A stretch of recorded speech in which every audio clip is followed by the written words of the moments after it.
மனுஷன் இருந்தால் நோய் வருது, நோய் வந்தால் மருத்துவர்கிட்ட போகிறோம். மருத்துவர்கிட்ட போனால் என்ன சொல்கிறாரு, என்ன நோயின்னு கேட்குறாரு. கேட்டுட்டு என்ன தான் நோயாக இருந்தாலும் கடைசியில் ஒரு வார்த்தை சொல்கிறாரு, நேராக போய் நடங்க அப்படின்றாரு. உடல் இயங்கியிலே கால்களை வச்சு தான் இருக்குது. உள்ளுறுப்புகள் செயல்படுறதுக்கு ஒரே வழி நடை மட்டும்தான். அதனால தான் நடக்க சொல்கிறாங்க. எல்லா உயிரினங்களுக்கும் கால் படைக்கப்பட்டிருக்கு. ஆதி மனிதர்கள் வந்துட்டு வேட்டையாடினதுக்கு ஓடிட்டே இருந்தாங்க, மரம் ஏறினாங்க. காலோட பயன்கள் அவ்வளவும் இருக்குது. இந்த உடலில் உள்ள அத்தனை உள்ளுறுப்புகளும், நம்ம கண்ணுக்கு தெரியாத உறுப்புகள் அத்தனையும் எங்கே வந்து முடியுது அப்படின்னா கால் பாதங்களில் வந்து முடியுதுன்னு சொல்கிறாங்க. தலை உச்சிக்கு போகிற ரத்தம் வந்துட்டு கடைசியாக எங்கே போகுது முடியுது அப்படின்னா கால் பாதங்களில் வந்து இறங்கி நம்ம நடக்கும்போது திரும்ப வந்துட்டு அழுத்தத்தின் காரணமாக திரும்ப எல்லா உடல் உறுப்புகளுக்கும் சீராக பரவுதுன்றதை சொல்கிறாங்க. இதே தான் உடம்புக்கும் பொருந்தும், இதயத்துக்கோ மற்ற எல்லா பாகங்களுக்கும் பொருந்தும். இதைத்தான் கோயில்களில் பண்ணாங்க. என்ன செஞ்சாங்கன்னா, கோயிலில் வந்து கிரிவலம் வர்றது, அங்கே பிரதர்ஷனம் பண்ணுறது, இது எல்லாமே நடையோட சார்ந்தது தான். நடக்கிறவங்களை போய் நம்ம பற்றி கேட்டு பார்த்தோம்னா அவங்க இதோட பலன்களை பூரா சொல்லுவாங்க. தெரிஞ்சுக்கிட்டு அவங்கள்ட்ட இருக்க சில சந்தேகங்களுக்கு மருத்துவர்கள் என்ன சொல்கிறாங்க நம்ம கேட்டுக்கலாம். காலை மாலை இருவேளை நடக்க வர்றோம்.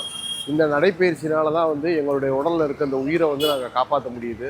எனக்கு வயசு வந்து 61 வயசு ஆச்சு. எனக்கு நான் இன்னைக்கு வந்து இந்த அளவுக்கு இருக்க உடம்பு ட்ரிப்பு அவசியம் அப்படின்னா காரணமே வந்து டெய்லி காலை 5 மணிக்கு எழுந்திரிச்சு ஒரு 1.5 மணி நேரம் வாக்கிங் போவேன். இது வரைக்கும் நான் நடைப்பயிற்சி செய்கிறேன், சிறப்பாக இருக்குது, உடம்பு நல்லா ஹெல்த்தாக இருக்கேன்.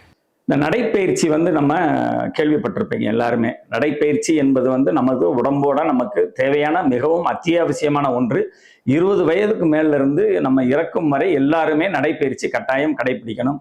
ஒரு காலத்துல வந்து இந்த நடைப்பயிற்சியே இல்லாம இருந்தது. இப்ப வந்து எல்லாருமே ஒரு அவேர்னஸ், விழிப்புணர்வுனால அதை பண்ணிட்டு இருக்கோம். இந்த நடைப்பயிற்சிக்கு வந்து என்னன்னா, காலையில ஒரு 5 மணி முதல் 6 மணி வரை நடப்பது வந்து மிக சால சிறந்தது. அப்படி இல்லாதவர்கள் உங்க நேரத்துக்கு விருப்பப்பட்ட நேரத்துல நம்ம பண்ணிக்கிறலாம். ஆனால் இந்த நடைப்பயிற்சினால உடலுக்கு, இருதயத்துக்கு மிகவும் நன்மை பயக்கும்.